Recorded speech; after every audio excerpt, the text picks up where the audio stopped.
Bumagasak sa korte ang ideya na walang makakapag-freeze ng iyong stablecoins.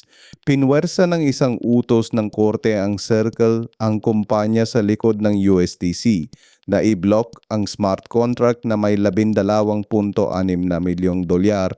Pag-ari ito ng Zama, isang privacy protocol na hindi man lang akusado sa kaso.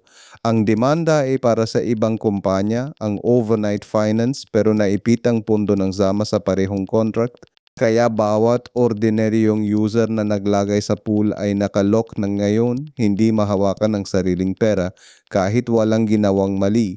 Sabi ng CEO ng Zama, iniimbestigahan PA nila ang pag-freeze at naipit lang sila sa away ng iba.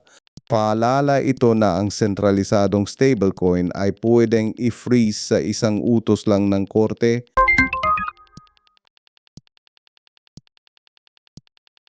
Sinabi niya sa MGA Investor na tahimik na kumikita ang kanyang AI bots, pero walang bot at walang artificial intelligence.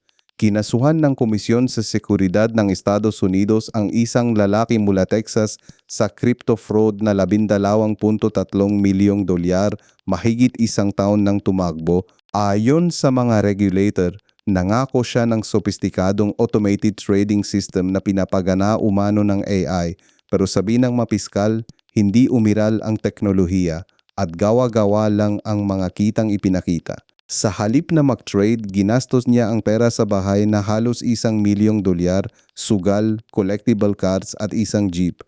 Bahagi ito ng dumadaming panloloko na idinidikitang AI sa lumang pandaraya, kaya kung may nangangako ng garantisadong kita mula sa lihim na AI, babala iyon.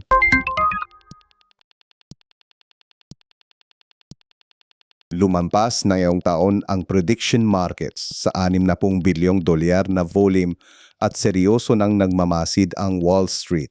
2 linggo bago ang World Cup, kumonekta ang Poly Market sa OneFootball, isang network ng 645 milyong football fans. Inilalapit nito ang betting steel markets sa 200 milyong gumagamit ng app kada buwan.